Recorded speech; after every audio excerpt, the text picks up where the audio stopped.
नमस्कार, बहुत बहुत स्वागत है जी आप सभी का। आप देख रहे हैं स्पोर्ट्स लाइव एबीपी लाइव। मैं हूं आपके साथ सचिन वैद। आज एक खास मेहमान हमारे साथ जुड़े हुए हैं। इस समय उड़ीसा के भुवनेश्वर में हैं और हमारे साथ सर दिलीप तिर्की जी खुद मौजूद है। फॉर्मर इंडियन कैप्टन हैं और लगातार जो है हॉकी को लेकर के बहुत सारा इन्होंने काम भी किया है, बेहतर किया है। सबसे पहले सर बहुत बहुत स्वागत है आपका। Thank you so much. सबसे पहले सर मैं आपसे जानना चाहूँगा कि हॉकी पर अगर हम बात करें, जब आप खेला करते थे, कैप्टन भी किया, लीड भी किया और आप तो सबसे ज़्यादा गेम्स खेले हैं, 400 से ज़्यादा गेम्स खेले हैं इंडिया के लिए, वो अपने आप में एक रिकॉर्ड है। लेकिन आज अगर हम देखें तो हॉकी जो है घर घर पहुंच चुका है। उड़ीसा में भी हम देख रहे हैं यंगस्टर जो हैं, बच्चे, अगर युवा लड़के लड़कियों की बात करें, वो भी बहुत अच्छा खेल रहे हैं। और ख़ास ये जो स्टेडियम तैयार किया गया है, 2 खास स्टेडियम है, राउरकेला में भी और ये भी है, इसके बारे में भी मैं आपसे जानना चाहूँगा। लेकिन करंट हॉकी टाइम्स में आप कैसे देखते हैं परफॉर्मेंसेस? देखिए, हॉकी देश को काफ़ी कुछ दिया है और देश भी हॉकी को काफ़ी कुछ दिया है। आज हम हॉकी की बात करते हैं तो सबसे ज़्यादा मेडल जो ओलंपिक्स में गोल्ड मेडल तो हॉकी से ही आया है। बिल्कुल। लेकिन आज हम बात करते हैं तो काफ़ी सालों के बाद 2021 में जो टोक्यो में ओलंपिक्स में ब्रॉन्ज मेडल काफ़ी सालों के बाद मिला, 40 ईयर के बाद। और ख़ास तौर से हमारी लड़कियाँ अच्छा परफॉर्मेंस कर रहे हैं और बैड लग रहा है कि हमारी लड़कियाँ ओलंपिक्स में 4th पोजीशन पे रहेंगे, मिस कर गए, 4th पोजीशन पे रहेंगे जी। हाँ, उसके बाद अभी हम लोग फोकस कर रहे हैं स्पेशली ग्रास रूट प्रोग्राम को स्ट्रेंथनिंग करने के लिए। ग्रास रूट प्रोग्राम जहाँ स्ट्रेंथनिंग ग्रास में जितने बच्चे आएंगे खेलने के लिए, जितना स्ट्रेंथनिंग किया जाएगा, जितने शामिल होंगे, फ्यूचर में वही हमारे फ्यूचर बनेंगे। तो इसलिए हम लोग ग्रास रूट प्रोग्राम को हम ध्यान दे रहे हैं। और अब देखिए, अब खुशी होती है कि आज Indian team men's team 4th position पे आ गई जी। इस वक्त हैं वर्ल्ड रैंकिंग में, और वुमेंस टीम भी मेरे ख्याल से अभी काफ़ी आगे हैं पहले से। सर 41 साल बाद ब्रॉन्ज मेडल आया, वो बहुत ख़ास था। और उसके बाद फिर महिलाओं ने भी बहुत अच्छा हॉकी खेला, हमने देखा जिस तरीके से टूर्नामेंट हुआ। लेकिन हाल ही में विश्व कप भी हुआ है और मेज़बानी की है इस स्टेडियम ने भी फाइनल की, वो बहुत बड़ी चीज़ है। और कैसे देखते हैं, थोड़ा सा बैकग्राउंड में जाना चाहूँगा, किस तरीके से कब किस साल में ये आइडिया आया आपका और आप आगे लेकर गए और स्टेडियम तैयार हुआ, उसके बारे में थोड़ा सा बताएं। देखिए, मैं 96 में जब आया भुवनेश्वर इंडियन एयरलाइंस ज्वाइन करके, उस दौरान तो हॉकी का उतना माहौल नहीं था उड़ीसा में। लेकिन हम आते थे, जहाँ भी ग्राउंड हमें दिखता था, कहीं पे ग्रीन ग्रास ग्राउंड दिखता, वहाँ फिटनेस के लिए चले जाते थे। 2003 में आदरणीय मुख्यमंत्री श्री नवीन पटनायक जी सर से एक मुलाकात में सर जी से हम लोग ने पूछ लिया कि सर, भुवनेश्वर में कैपिटल में एक स्टेडियम होने से बहुत अच्छा होता, टर्फ ग्राउंड होने से बहुत अच्छा होता। तो सर ने कहा कि इमीडिएट प्रपोजल बना के भेजो और इंडिया के 1 नंबर होना चाहिए। और प्रपोजल बना के दिया गया। मेरे ख्याल से तुरंत 1 महीना या 2 महीना में 2 करोड़ सैंक्शन कर दिया गया। काम शुरू हुआ और देखिए, वही जो सीएम सर का इंटरेस्ट था और उन्होंने कहा था कि इंडिया के 1 नंबर होना चाहिए, वही स्टेडियम उनका जो ब्लेसिंग से, उनका जो सपोर्ट से आज वर्ल्ड के बेस्ट स्टेडियम हो गया। लगातार 2 वर्ल्ड कप वेन्यू बन गया। इतने ही नहीं, गर्व के साथ कहना चाहूँगा कि वर्ल्ड के जो बेस्ट स्टेडियम हैं, 2 जो हैं वो हमारे उड़ीसा में है, Kalinga hockey stadium, Birsa Munda hockey stadium. और आज हॉकी का जो उत्थान हुआ है, मैं कहूँगा दोबारा, या क्रेज़ बढ़ा है, तो डेफिनेटली उड़ीसा गवर्नमेंट का और स्पेशली नवीन पटनायक जी का जो सपोर्ट रहा है, 3 सेक्टर में ध्यान दे रहे हैं जी।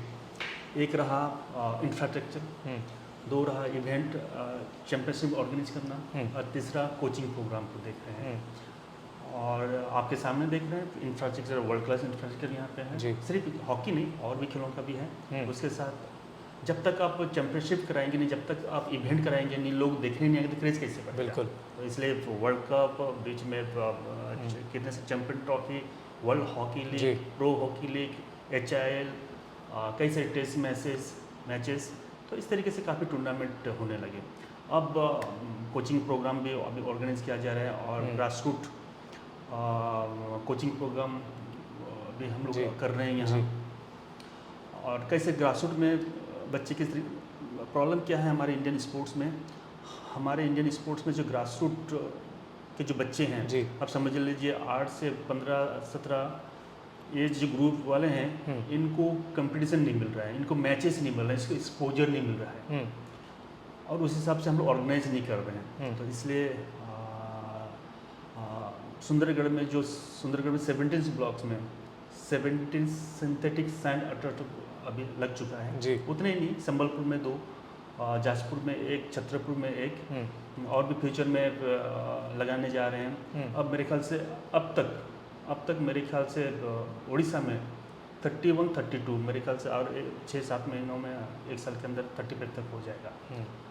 सबसे ज़्यादा अस्टेटॉप मेरे ख्याल से उड़ीसा में आपको देखेंगे। बिल्कुल। तो अभी ग्रासरूट, हाँ ग्रासरूट की जब हम बात कर रहे थे, तो ग्रासरूट में हम लोग अभी ध्यान दे रहे हैं। ग्रासरूट बच्चों को मोटिवेट किया जा रहा है, उन लोग किट डिस्ट्रीब्यूशन किया जा रहा है, वही मैचेस ऑर्गेनाइज किया जा रहा है।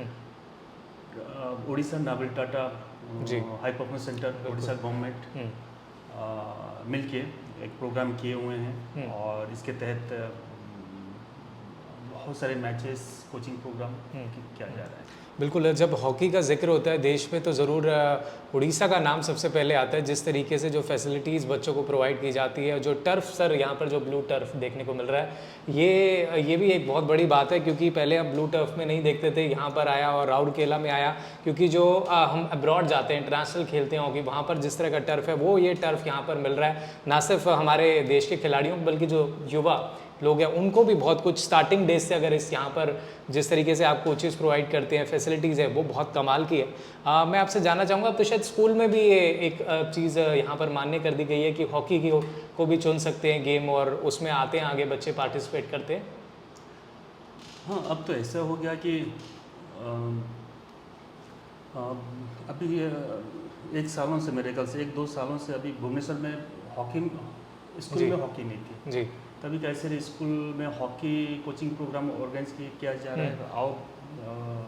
आओ प्रैक्टिस करके हॉकी के बारे में जानो, सीखो। और मेरे ख्याल से कुछ महीनों में काफ़ी बच्चे आके कैंप में ज्वाइन किया और हॉकी खेलने लगे।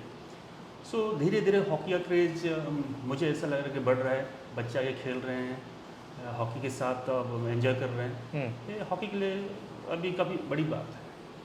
सर, आप जब हॉकी खेला करते थे और आज जिस तरीके का हॉकी हो रहा है, 2023 में हम आ चुके हैं, कैसे इसको आप देखते हैं?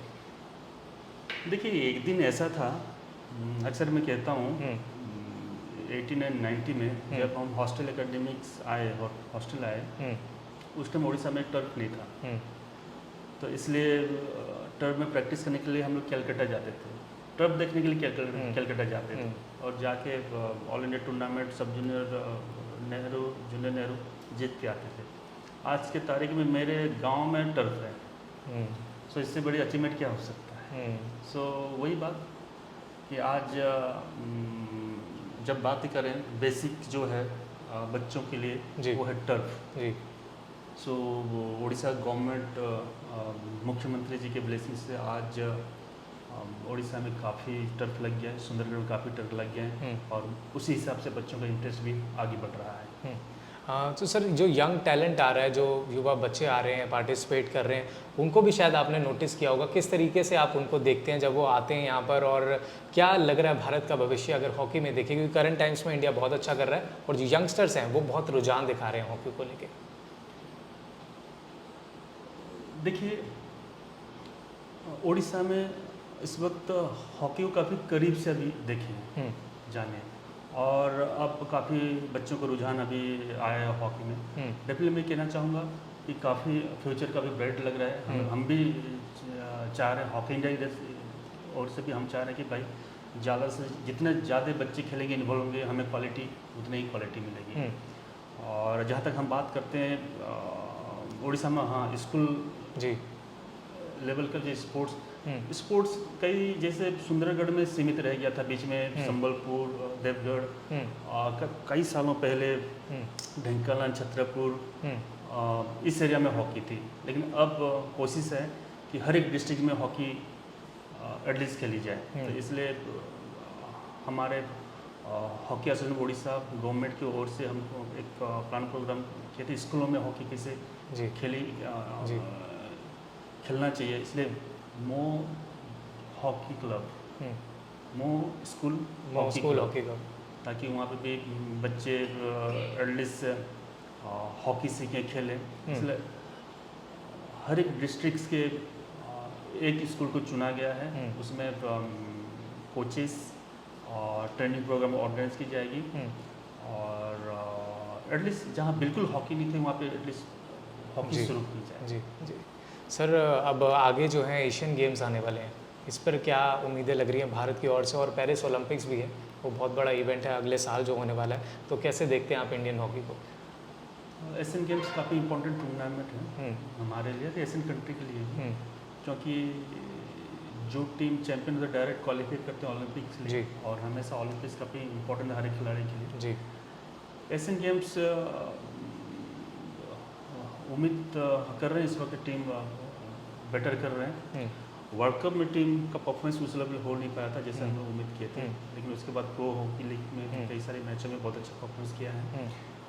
उम्मीद मैं कर रहा हूँ कि एशियन गेम्स में बेटर परफॉर्म करेंगे। और जो हमारे ड्राइव फ्लिकर्स हैं, कैप्टन हरमनप्रीत जी, और भी जो खिलाड़ी हैं जी, सब मिल के बेटर करेंगे, फिटनेस लेवल मेंटेन करके रखेंगे, और मुझे उम्मीद है एशियन गेम्स में बेटर परफॉर्म करेंगे। सर मैं एक आपसे चाहूँगा कि कोई एक मेमोरी आप अगर हमें बता दें, आपने जो करियर, आपका इतना बड़ा स्पैन करियर रहा है, 400 से ज़्यादा गेम्स खेले, इतने बड़े इवेंट्स में भारत को जिताया आपने, कोई एक स्पेशल मोमेंट जो आज आप हमारे साथ शेयर करना चाहें जब आप खेलते थे, जो आप शेयर करें? देखिए, वैसे तो बहुत सारे होंगे आई नो, लेकिन कोई एक स्पेशल जो आप शेयर कर सकते हैं। देखिए 98 एशियन गेम्स काफ़ी सालों के बाद हम लोगों ने जीता था, क्योंकि हम लोग उस दौरान तो 95 में हमने हॉकी शुरू किया था, लेकिन हम मेडल देखे नहीं थे।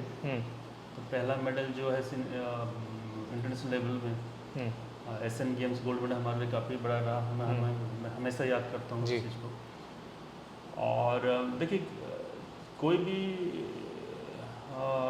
बच्चा या कोई भी खिलाड़ी जब खेलता है तो उनके मन में रहता है भाई मुझे ओलंपियन बनना है।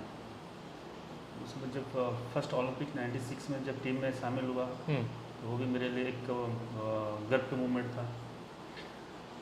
और जब मैं कैप्टन बना इंडियन हॉकी टीम का जी, तो उस दिन भी मेरे लिए एक गर्व की बात था कि इतने बड़े देश, इतने महान देश हॉकी के जरिए कितने लेजेंड पैदा हुए हैं, और उस टीम का उस देश का कैप्टन बनना एक ऑनर था। लेकिन उस बीच में एक डिसअपॉइंट भी रहा करियर में, जो कि 2008 ओलंपिक क्वालिफाई भी ना करना। 2008 ओलंपिक्स क्वालिफाई भी ना करना, ये भी एक बहुत बड़ा डिसअपॉइंट रहा। जहाँ इतना हॉकी क्रेज है, जहाँ इतना लोग हॉकी से जुड़े हुए हैं, वो देश क्वालिफाई नहीं करना, ये बहुत बड़ी बात है उस टाइम। लेकिन वो भी काफ़ी बड़ी दुख की बात थी। ये बहुत अच्छी बात है सर, आपने पहले देश को रिप्रेजेंट किया और उसके बाद अब जिस तरीके से आप सहयोग दे रहे हैं हॉकी को आगे बढ़ाने के लिए देश के लिए, बहुत कमाल है और सराहनीय भी है। कोई मैसेज, कोई संदेश देना चाहते हैं यंगस्टर्स जो नए नए अभी हॉकी में आना चाहते हैं और यंग डेज हैं, उनके फैमिली को कोई मैसेज देना चाहते हैं, जिनके बड़े ड्रीम्स हैं, इंडिया के लिए खेलना चाहते हैं, उनको कोई मैसेज आप दें? ये हमारे ओर से ऑल द बेस्ट हॉकी के लिए। अभी गवर्नमेंट, हम सब चाहते हैं कि ज़्यादा से ज़्यादा बच्चे हॉकी खेलें, सीखें, और हमारे पुराने जो एक परंपरा रही है कि ओलंपिक्स में बेहतरीन परफॉर्म करना, ओलंपिक्स में मेडल जीत के लाना, और आप हमारे फ्यूचर हैं, आप सिंसियर होकर खेलिए, देश के लिए खेलिए। हमारे से all the best. Thank you so much. एक आखिरी सवाल जाते जाते, इस बार पेरिस ओलंपिक्स भी अगले साल, उम्मीद है भारत इस बार मेडल जीतेगा? उम्मीद कर रहे हैं, क्योंकि लास्ट टाइम ब्रॉन्ज मेडल हम लोग जीते थे और महिला टीम भी अच्छी परफॉर्मेंस किए हुए थे, और हमारा उम्मीद है कि 24 पेरिस ओलंपिक में बेटर परफॉर्मेंस करें और मेडल टैली में आएँ। बहुत बहुत शुक्रिया सर हमसे बातचीत करने के लिए। शुक्रिया, thank you so much. Thank you so much.